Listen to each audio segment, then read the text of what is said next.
ilagay si Attorney Zuleyka sa Women's Correctional, ipahiya si PRRD sa walang humpay na inquiry.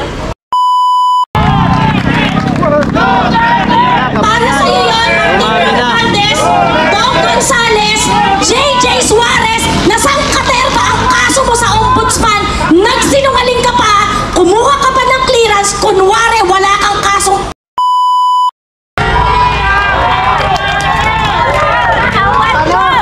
Galit na ang mga tao sa inyo. At sa totoo lang, itong nangyaring ito kay Inday Sara at kay Attorney Zuleyka, this is, you know, it is the, the straw that broke the camel's back. Hindi na namin pwedeng tiisin yung ganito. Kung hindi tayo magre-react, kung hindi tayo lalabas at hindi tayo kikilos, yung kinabukasan ng mga anak natin at ng mga anak natin, wasak na. Wala na tayong aabutang Pilipinas pagtungtong ng 100 taon, 50 years, lahat ng pera natin nandito na sa mga pamilyang korap lahat. Maya-maya magsasalita si Attorney Bondok Cabayan. Nakakalungkot po na nakakalungkot na ang hirap-hirap i-explain sa mga tao kung gaano ba kalala yung sitwasyon natin. And of course, marami dyan ayaw nila nung partisan na conversation. Pero ngayon po nagsimula na ang hudyat ng pagkilos.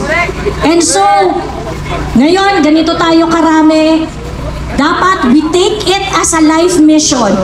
We take it upon ourselves na tayo mga nandito, i-convert natin ang ating mga kapamilya, ipaliwanag ang tunay na problema ng Pilipinas. Kasi ang tunay na problema, hindi alam ng mga kapwa natin Pilipino kung ano ang problema. At ang problema, yung korupsyon at yung mga buwaya sa House of Representatives na walang pakialam sa paggastos ng pera natin, araw-araw namin pinagpuputahan sa pamamagitan ng malinis na pagtatrabaho, pagkatapos sila, gagastusin lang nila sa mga kabit nila.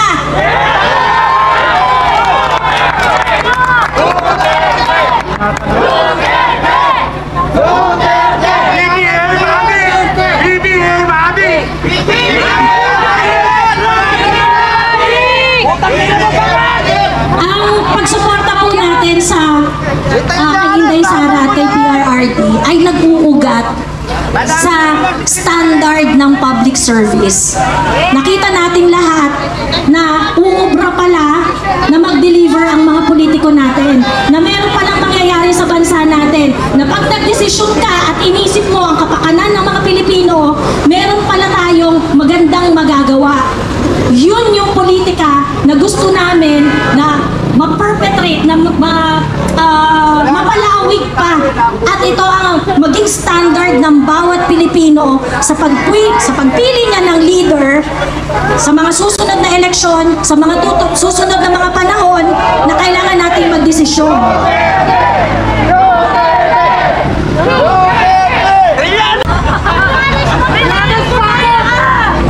Nagpapasalamat po ako sa oportunidad na binigay niyo po sa akin na makapagsalita at mailabas ang talagang galit na nararamdaman ng mga kagaya ko.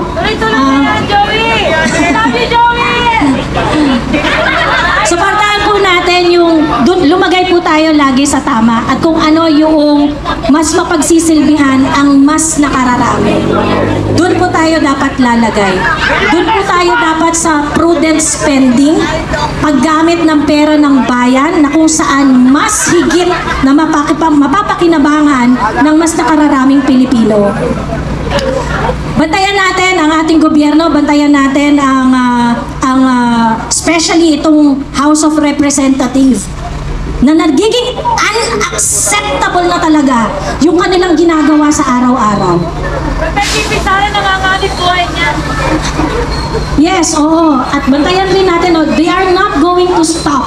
Hindi sila titigil hanggat hindi nila napapabagsak yung standard natin. Yung hinihingi natin na uri ng politika at public service na deserve ng mga Pilipino. Protektahan natin yun. Bilares, bakla! po, gusto ko pong maalala ng lahat na lagi itong tinatanong sa akin, Miss Joey, bakit ba tinatawag na honorable yung mga House of Representatives, yung mga senador at saka mga congressman? Bakit ba sila tinatawag na honorable? Okay? Oro ginto! Ganito po kasi yun. Okay? Ganito po kasi yun. Okay? Yung mga kongresista natin, meron talaga silang malawak na kapangyarihan. Okay? Meron talaga silang malawak na kapangyarihan. At ang naglilimita sa kanila ay ang honor na protektahan ang kapakanan ng mas nakararaming Pilipino. Ginagawa ba yon ng mga buwaya dyan sa House of Representatives? Hindi. Busy sila na pabagsakin ang mga kalaban nila. Ipasara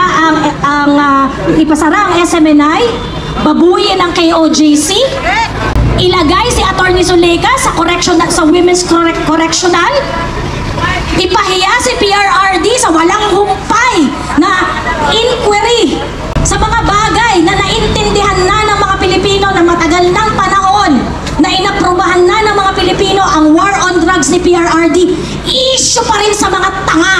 Tama! Tanga! Mga tanga talaga yan! Sa lahat ng makakarinig po at sa lahat ng maaabutan ng mensaheng ito, kung ang inyong congressman ay naging daan para sa ganitong kababuyan sa isang institusyon na supposedly ay lugar ng great debates. Yun po yung House of Representatives. Kaya nga kayo honorable dyan mga putang ina nyo. Kasi dapat nag-aaway-away kayo para pag-isipan kung ano ang mas makakabuti para sa amin. Hindi kung ano ang mas ikayayaman ninyo.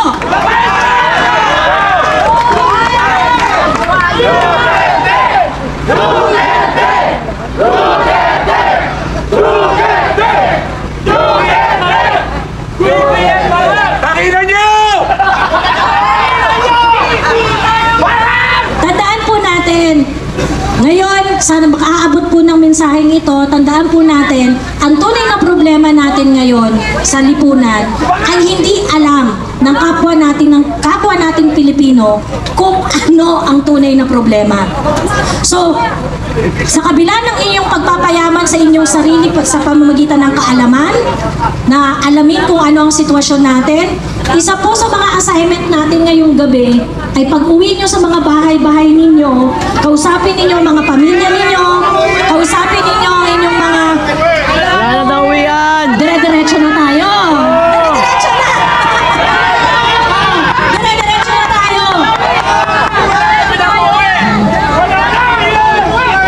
Tuloy-tuloy na to!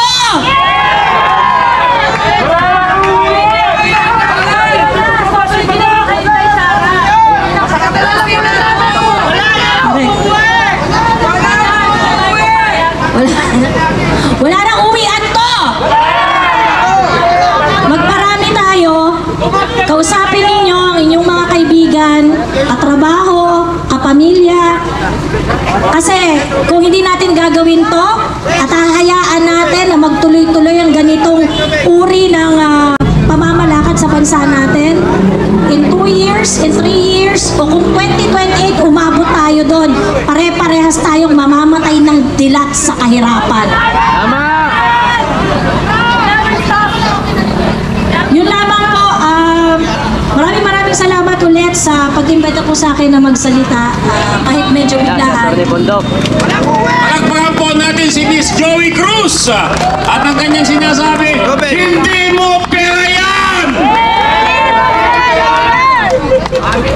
Thank you bro, thank you. Ngayon, nandyan na po ba si Atty. Jimmy Bondok?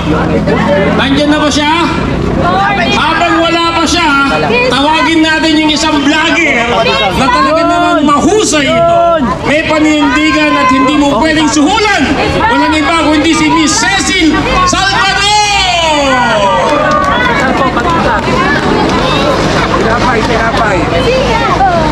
Kita niyo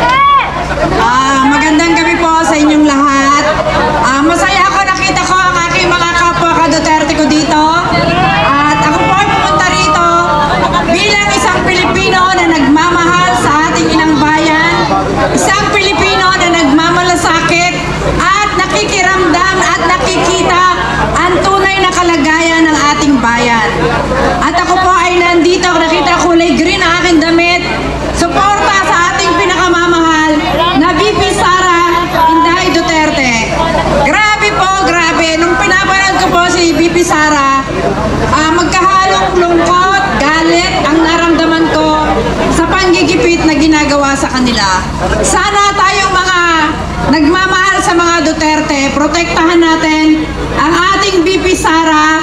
Huwag natin siyang iiwanan, huwag natin siyang pababayaan, protektahan natin siya. At tinatawagan ko lahat ng mga ka-Duterte natin, lahat ng mga Pilipino na nagmamahal sa ating inang bayan. Sana po pumunta kayo dito, pakita nyo ang pagmamahal nyo sa ating bayan at pagmamahal sa ating VP Sara. Duterte! Duterte! Duterte!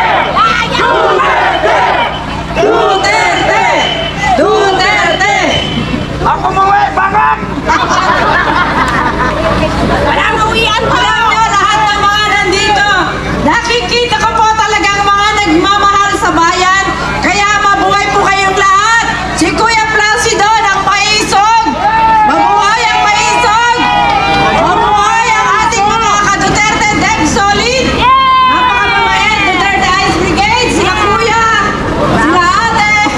Lahat ng grupo rito, mabuhay po tayong lahat. Dahil tayo po ang mga tunay na mga nagmamahal sa ating inang bayan. God bless us all. I love you all.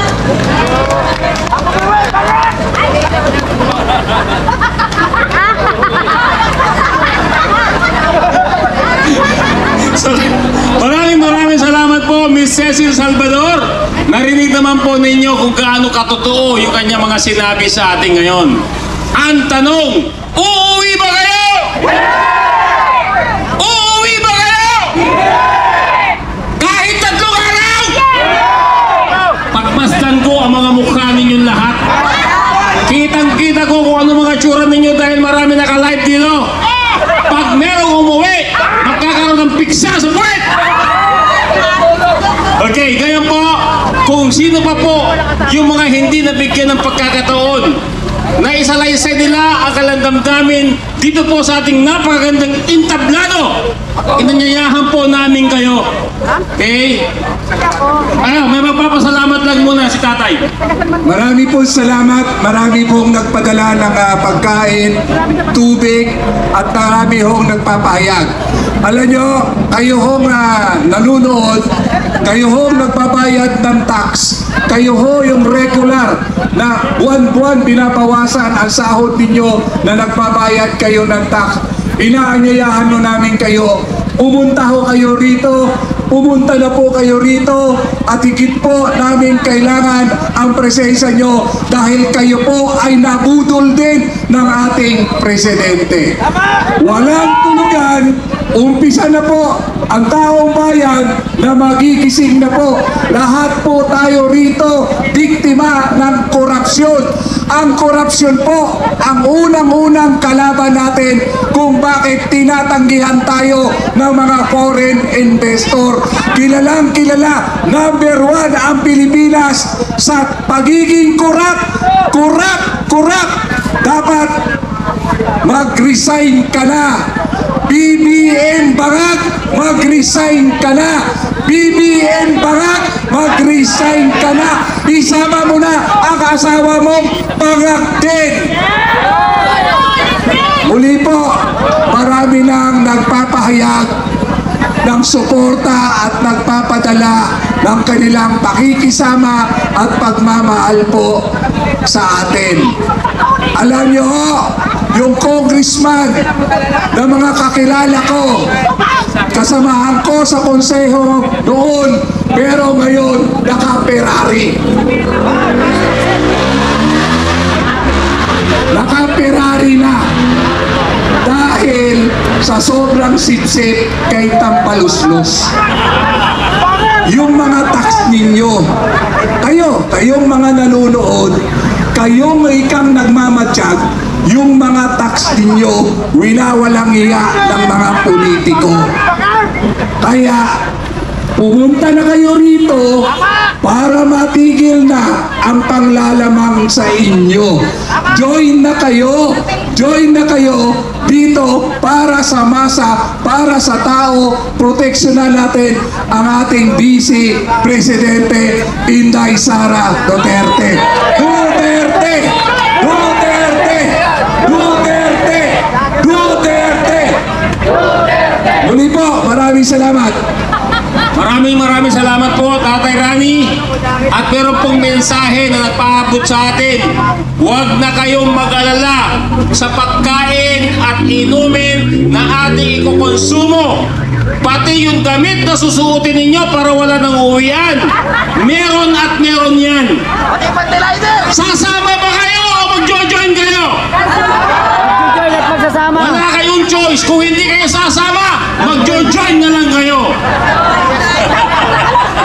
Ngayon, meron pa po tayong isang tatawagin para maramdaman po natin ang kanyang damdamin at talampati sa atin ang Bistak Pilipinas!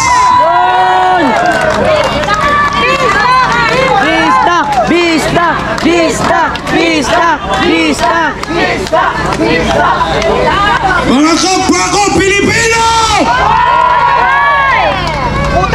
Panahon na para wakasan ang gobyernong walang kwenta! Grabe! Sobra na ho ang kanilang power tripping. Sobra na ho ang kanilang pang-aapi. Sobra na ho ang kanilang kapangagan dyan sa Palasyo de Polvoron. Saan kayo nakakita ng isang bansa na mayroong special committee hearing dyan sa Kongreso na ang kanilang ginagawa at ang kanilang agenda ay protektahan ang mga durugista sa ating bansa? Gumising na po kayo mga kababayan ko. Tayong mga